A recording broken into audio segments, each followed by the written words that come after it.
शम्भो शम्भो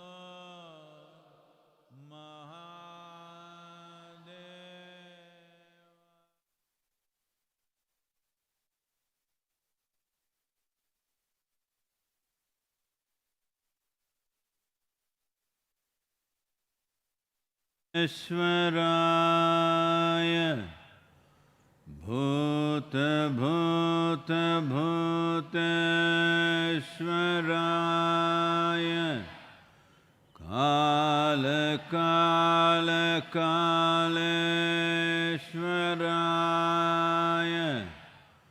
शिव शिव सर्वेश्वराय शम्भो शम्भो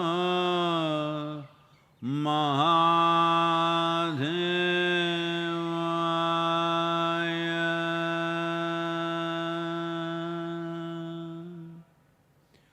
योग योग योगेश्वराय भूत भूत भूतेश्वराय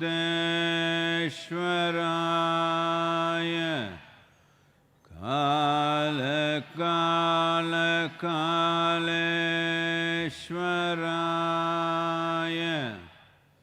शिव शिव सर्वेश्वराय शम्भो शम्भो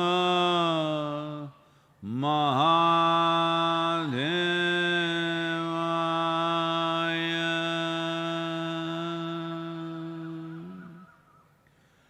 योग योग योगेश्वराय भूत भूत भूतेश्वराय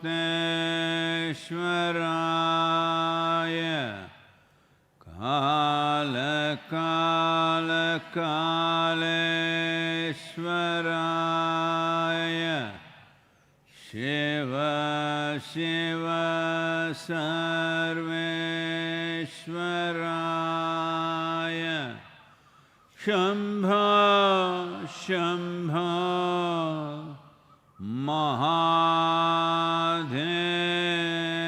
महादेवाय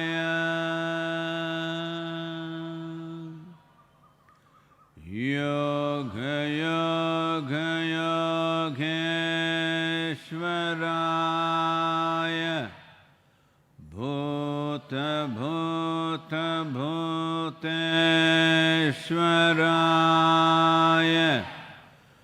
काल काल कालेश्वराय शिव शिव सर्वेश्वराय शम्भो शम्भो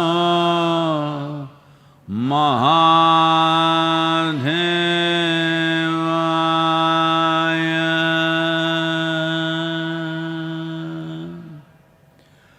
योग योग योगेश्वराय भूत भूत भूतेश्वराय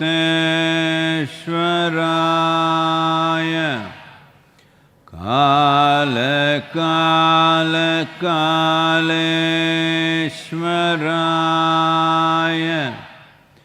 शिव शिव सर्वेश्वराय शम्भो शम्भो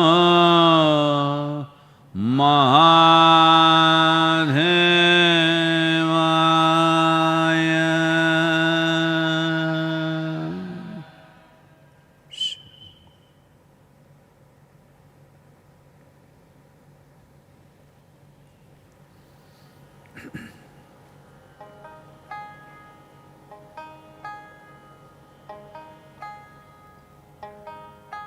होशियार रहना रे नगर में चोर आवेगा, जागृत रहना रे शहर में चोर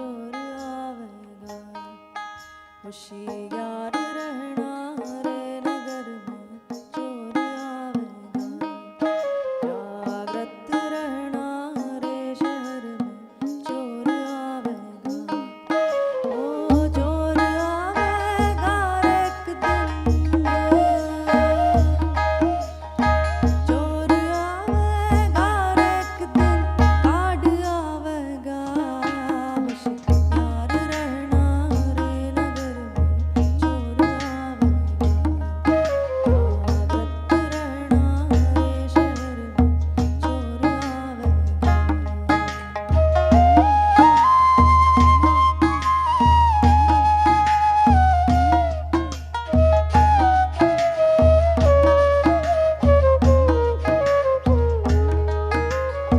तीर तोप तलवार न पर्ची न बंदूक चलावेगा, तीर तोप तलवार न पर्ची न बंदूक चलावेगा, रे आवत जावत नजर नहीं आवे, आवत जात नजर नहीं आवे, भीतर घूम घुमावेगा, होशियार रहना चोर आवेगा, जागृत रहना रे शहर में चोर घर नहीं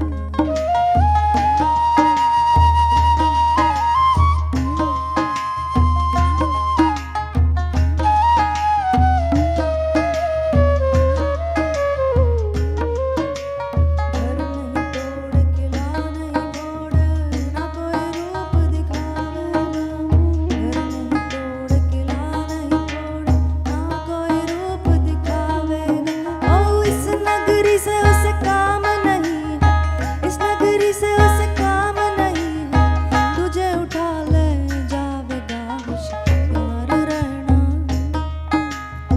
चोर आवेगा, जागृत रहना रे शहर में चोर आवेगा, ओ चोर आवेगा एक दिन,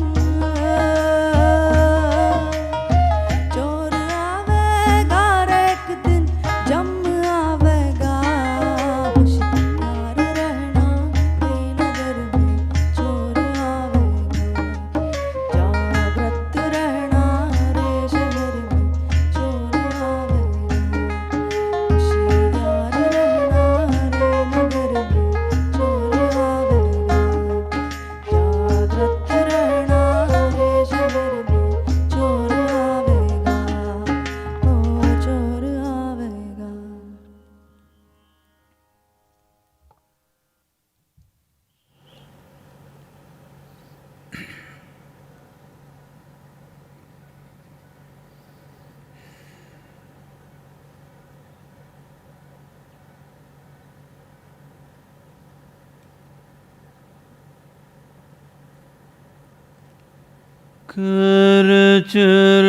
करचरणकृतं वा कायजं कर्मजं वा श्रवणनयनजं वा मानसं वापराधम् विहितम् अविहितं वा सर्वमेतत्क्षमस्व जय जय करुणाब्धे जय जय करुणाब्धे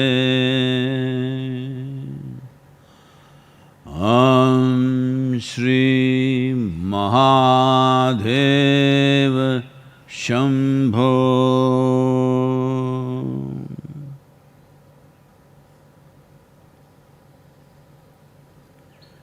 Namaskaram, namaskaram everyone.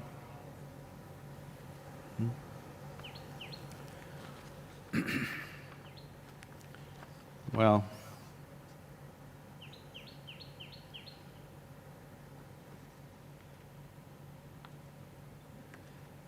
this terrible task of looking at the death toll every day is not a good thing. But it's important everywhere, but particularly India, because this is the way human mind goes around. After a few days, well, nothing happened to me, nothing happened to my family, even my neighbors are doing okay. I thought the virus will get them, but even they're okay. So maybe this whole thing is a hoax, it's a conspiracy from somewhere. Somebody spread this news and they just made up this to steal our economy, to decimate our economy. I'm not making this up, it's going on. So death toll is a clear sign that nobody is making it up. People are not pretending to die, they're genuinely dying. United States has crossed 52,000 dead. Spain 22 or 23,000, France 23,000, Germany 6,000, UK crossing 20,000. And many other parts of the world, much better but still happening. In India, we have crossed 775, but in India the death toll is dipping significantly. Seeing that the state governments are encouraged, and now as you know in Tamil Nadu, there is a curfew, not a lockdown. Many other states are going into the same mode, more geographically contained, because 50% of India's virus cases come from just Maharashtra, Gujarat and Delhi, which is just a city, not a state really. Well, state legally, but in geography it's just a city.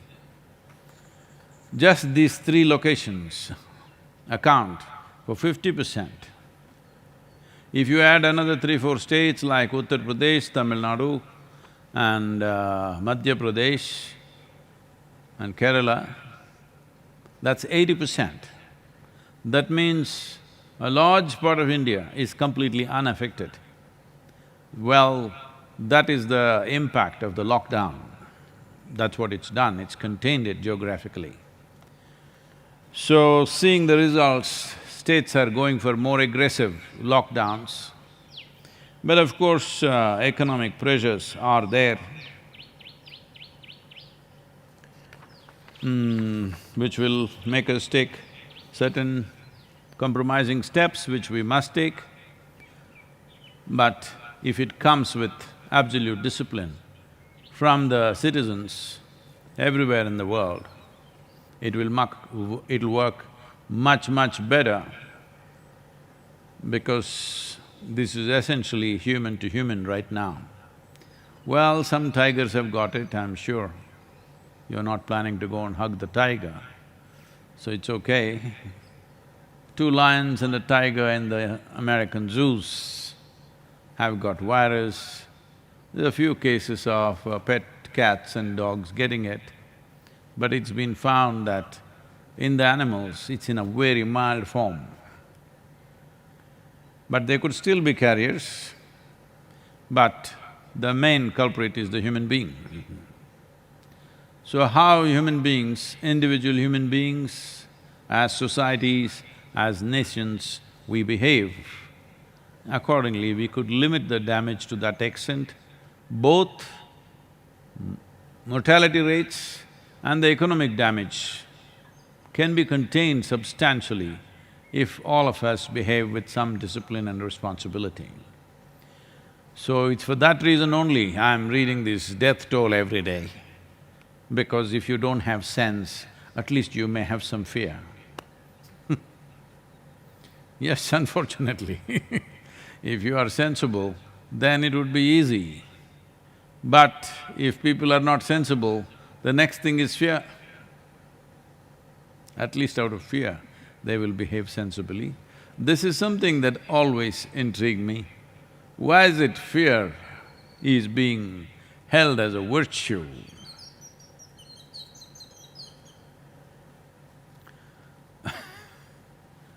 Well, I think I've spoken before about this, but anyway, even as I was a young boy, because I think I never was a child maybe, when I'm like 10, 11 years of age or even, around that much or even less than that, I always heard my father constantly being worried about me.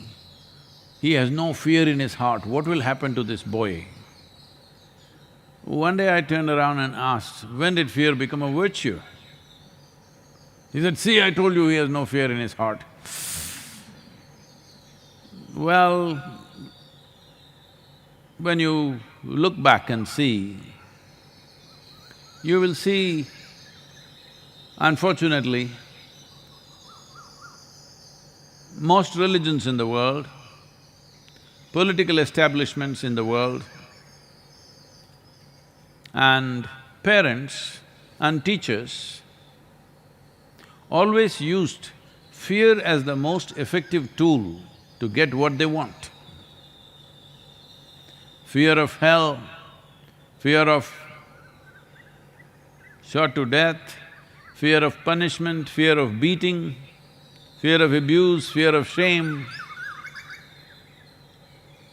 They used fear as the main tool of their trade, unfortunately including parents. Well, I think it is changing substantially, but still it's the underlying factor of most societies, because people still believe that fear will bring out the best in people. I think that is the most ridiculous and disastrous idea that spread across the world, that fear will bring about the best in people. Fear may control human beings from doing certain things, but fear will not liberate people from anything. Fear entangles a human being so badly and curtails a human being so badly, in many ways crushes a human being to become a small creature just desperate to survive, rather than being a grand being, not behaving like top-of-the-line life on this planet. You are the evolutionary crown of all life upon this planet, not behaving like the peak, behaving like bottom because fear. Fear not just of immediate consequences, but fear that you may suffer somewhere else. Fear of hell has been one of the big factors in controlling and managing people. Well, people are also God-fearing.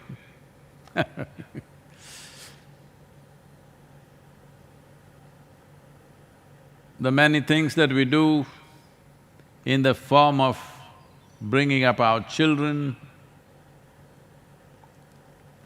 educating them, turning them towards the source of creation, all with fear, how will you ever succeed?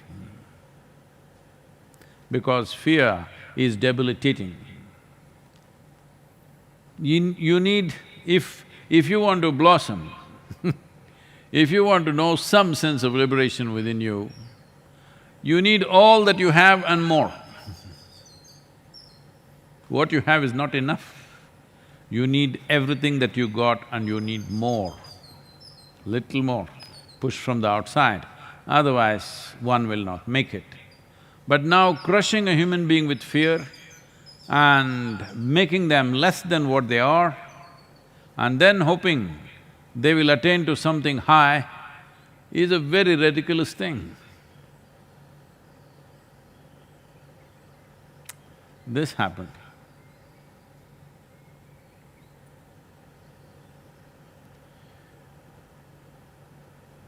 A mother is trying to encourage a young boy to drink goat's milk.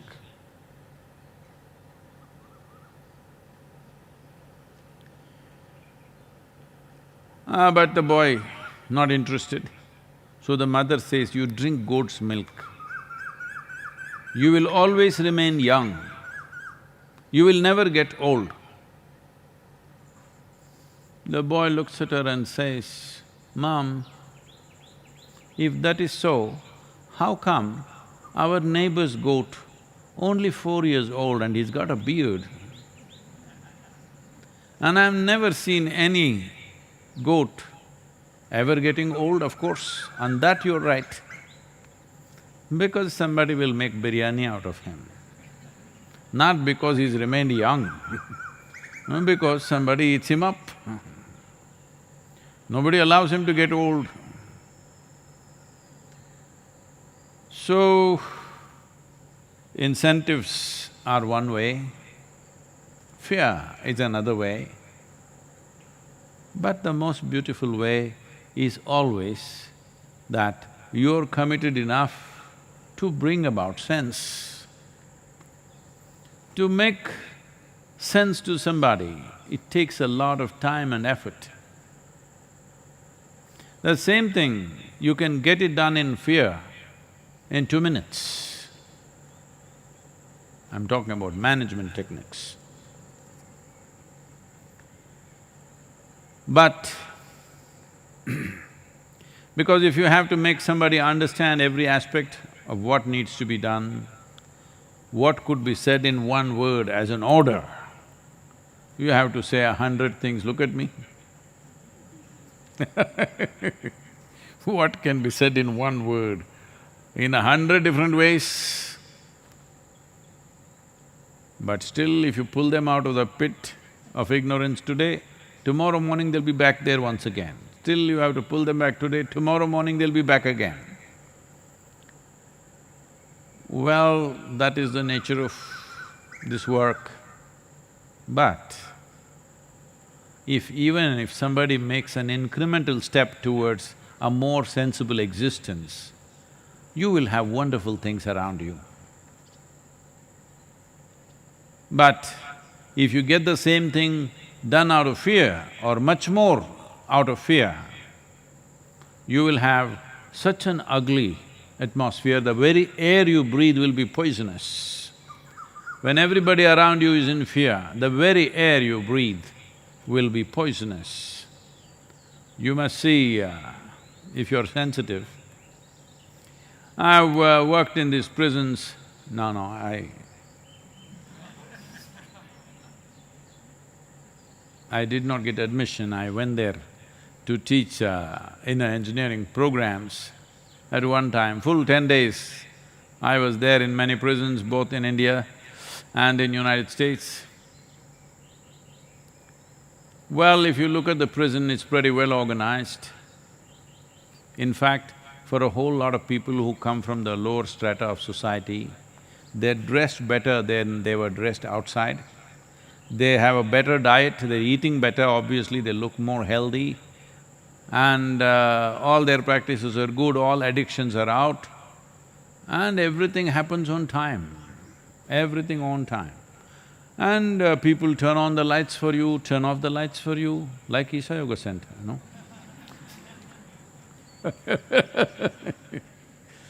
They even open doors for you. Of course, they also close it. No, there is so much struggle in homes. Today, lock the front door and come. Why should I do it? You do it. Sir, no such problem. Somebody else does everything for you. In many ways, for people who come from a certain strata of life, physical and material aspects of life are better organized in the prison in their homes, than in their homes actually. But the suffering is in the air, the pain is in the air. I've never been into these prisons and come out without tears in my eyes because the very air that you breathe is full of pain. As a part of visiting a certain historical place, it's like a monument in Tennessee, an old prison during the Civil War and that kind of stuff. I went into the gallows.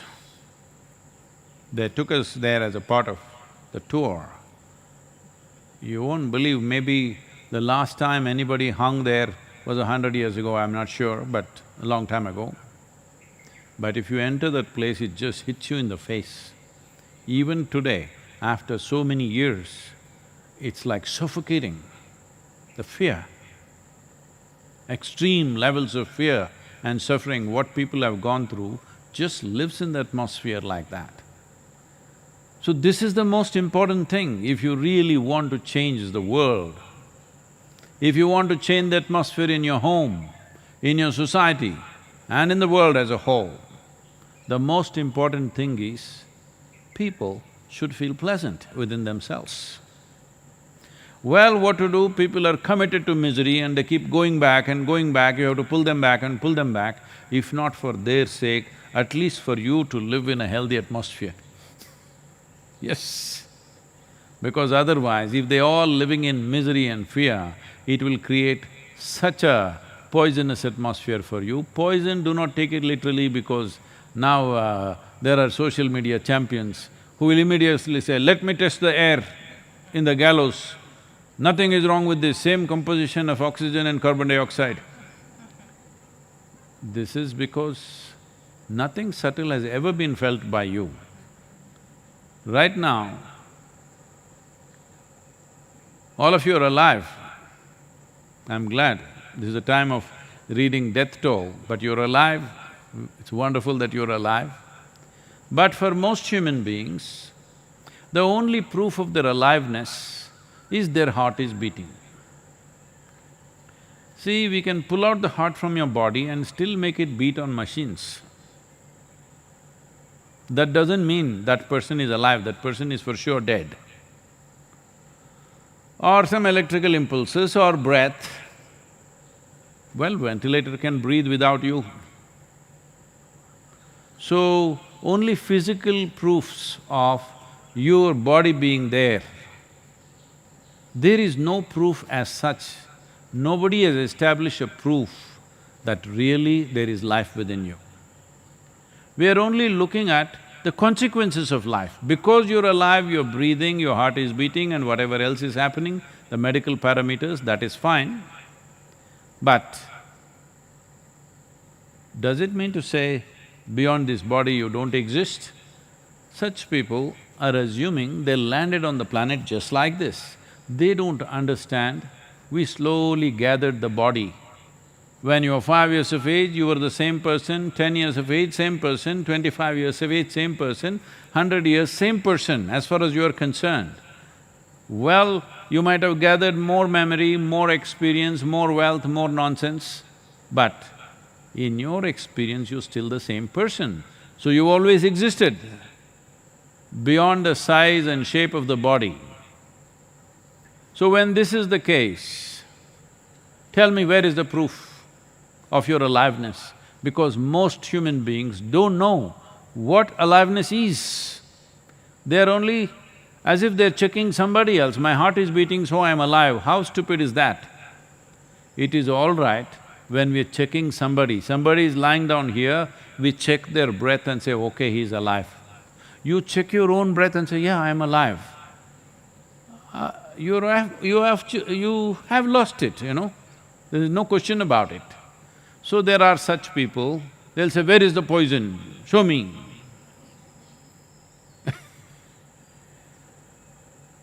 So if I say, if you handle the water in such a certain ways, on the level of molecular level, it turns poisonous.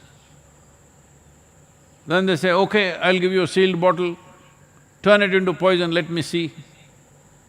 Well, there are certain creatures who thrive on poison, we know that. It's not that we don't know that. But you need to understand, life need not be poisoned chemically. You can poison yourself with fear. You can poison yourself with anxiety. You can poison yourself with a wrong thought, wrong emotion. Just a wrong posture can poison you. Yes, just a wrong way of sitting is poisoning you. Otherwise, why do you think for thousands of years we invested in the science of yoga? Well, if you think it's nothing, I want you to understand, it's the only thing. Just look back and see.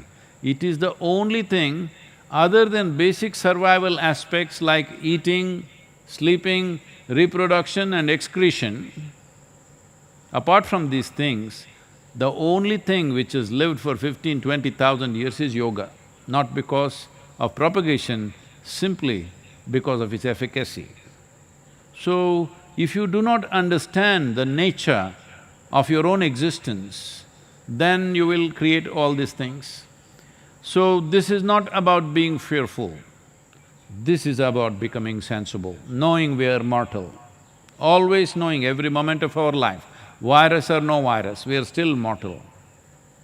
But with sense, with sensible behavior, with responsible handling of life, we can minimize many possibilities and at the same time enhance various other dimensions of our life.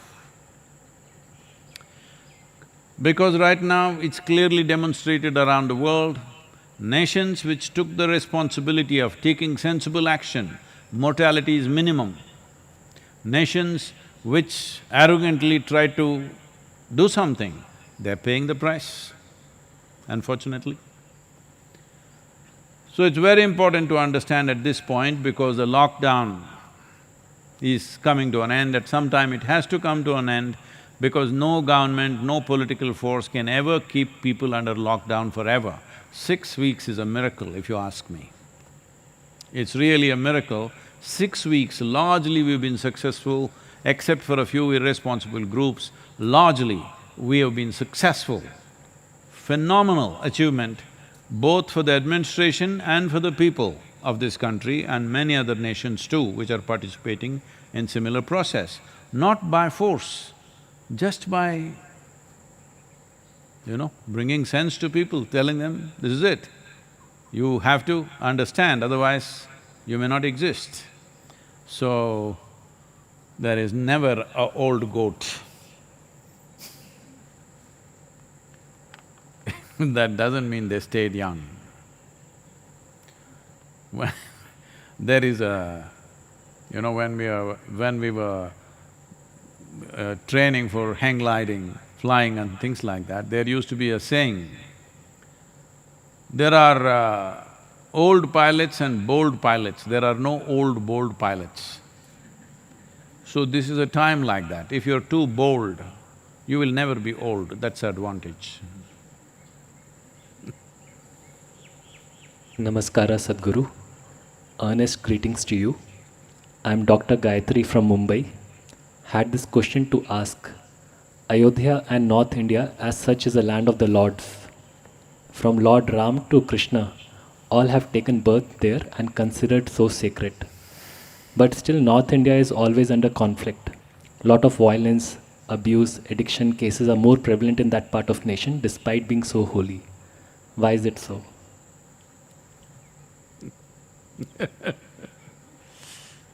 Oh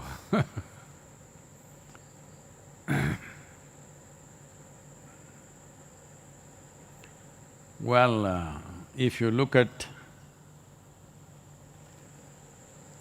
Rama's life more closely, if you look at Krishna's life, obviously people around him of his time also were very violent people. No qualms about doing all kinds of terrible things to each other. It's only because of that, probably, that the significance of a man like Krishna with his sense of balance, playfulness, involvement, wisdom, and above all, a tremendous sense of grace that he exuded, all became significant. If everybody was living absolutely well without tyrants doing terrible things, I don't think he would have shined as he did. Because of all these terrible people, becomes very significant. See, here the yoga center is full of flowers. I don't know how many of you are noticing the fragrance and the beauty of these flowers. This is a very, very intricate and fantastic flower called Krishna Kamalam. Most people wouldn't have seen this flower, very intricate thing. Well, it's in many places in yoga center. If you are if you are in a tourist mode, I'm saying, I have nothing against tourists and tourism, we need it. Right now it's under a great hit, so definitely we need, but tourists usually are, these days, no, not even that. That's gone. Those days are gone of taking pictures of other people and things. This is all about you now. So if you're in that kind of mode, you'll whoop, going like this, you will not sense anything subtle, you will not stop, because Krishna Kamalam will not come and pop up in front of your face and take a selfie. It'll just be there, gently exuding its fragrance. You need little sensitivity. If you're not smelling the flower, maybe you have the virus. And some of you may notice, some fragrance, Well, the Krishna Kamalam is exuding one kind of fragrance, the Sampige exuding another kind of fragrance, and the jasmine exuding another kind of fragrance. The variety of flowers exuding different kinds of fragrance. I'm very sure even here, they're just a few people, or let's call them noses. They're just a few noses which poke their nose into every flower and they know the difference. Others, flowers, something. Most others don't even know, for them only dinner time is coming, the smell of the food draws them. I'm not trying to demean and make fun of everything, but that is the reality of life. If in this garden so many flowers, most people wouldn't have noticed what is what. But suppose you are walking in a desert where everything is harsh, just sand. In the middle, there was just one lotus flower. Would you miss it? No way you will miss it. In a way, that is what happened to these people, Krishna. Because around situations are tyrannical, people are doing terrible things, one man rises above all those things. Not a saint who sits in the mountains, not a saint who doesn't live a life, somebody who's absolutely involved with everything, but still well above everything. Nobody could miss him. How could they miss him? He's too beautiful to be missed in that atmosphere. Suppose there were 1,000 people like him, that's not possible, it's never happened, such a thing. But suppose even there were 10, they would have missed him. Only one, so he shines. Well, after he's gone, did they get the point? No, because maybe not exactly halfway down, but towards the end of his life, he went to Gujarat, you know that. And there things happened tragically and his own clan fought among each other and killed almost every one of them, died in battles among themselves. Because they had gotten used to fighting battles with somebody all their lives, suddenly no enemy, so they decided to fight among themselves. What to do with a lifetime of practice that you have of fighting and killing? When there is nobody to kill, you kill among yourself. So that's how it ended, unfortunately. But the significance of their lives are not gone, of course. I think in India there is a saying, if you keep a lamp which spreads light to everybody, just beneath the lamp always there will be darkness. So this happened, but if you take it to a larger expanse, if you take it elsewhere, you will see the places or from the geographical location from where the major religions have come, where Jesus is born, where Judaism was born, where even Islam was born. Well, last 2000 years has not been shining light for anybody. Huge amount of violence, probably cruelest things happening. The soil is soaked with blood, that whole region, still continuing.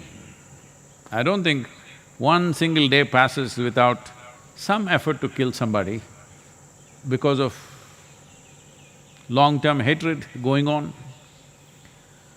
So, individual people fighting for something is a different matter, but large groups of people, either race, religion or nations continuing to fight for 1,000 years means we've lost it. Fights will happen, unfortunately. Should not happen, but it will happen. Human beings sometimes spill over. You must come to your senses.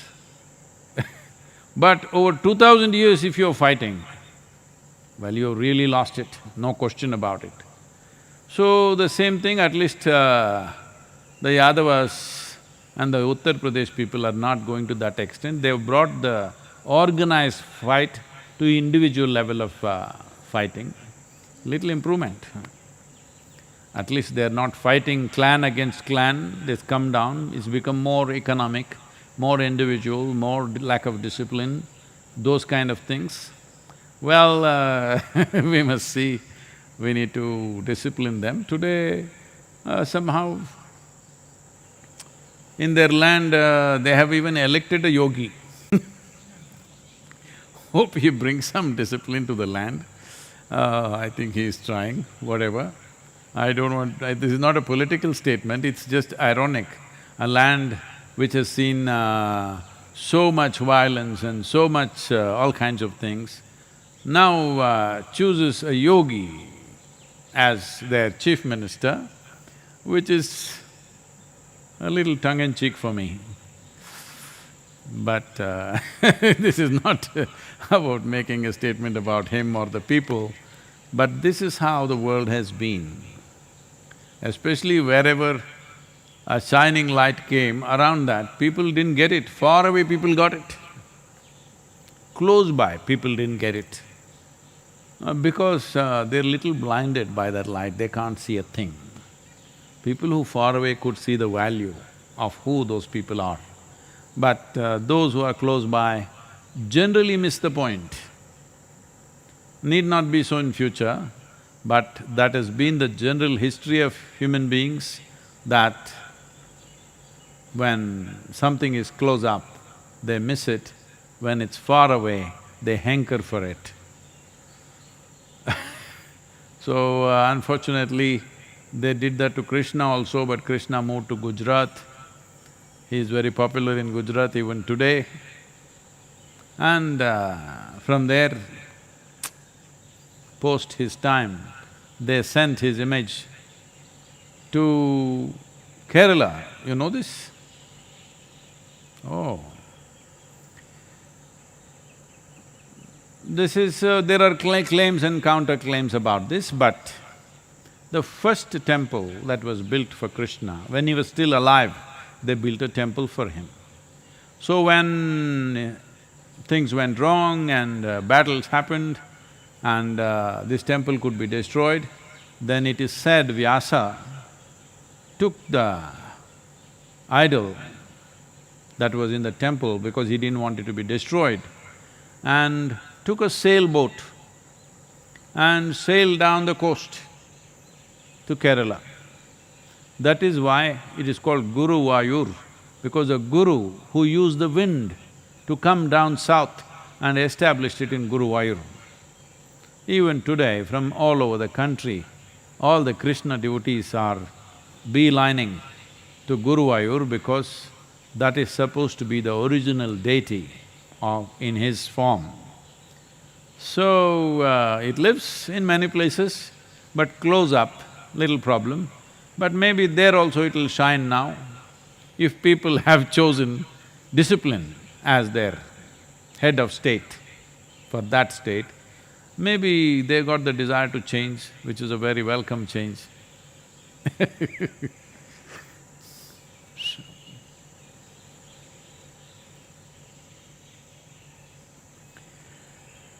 Yoga Yoga Yogeshwaraya Bhuta Bhuta Bhuteshwaraya Kala Kala Kaleshwaraya Shiva Shiva Sarveshwaraya Shambha Shambha Maha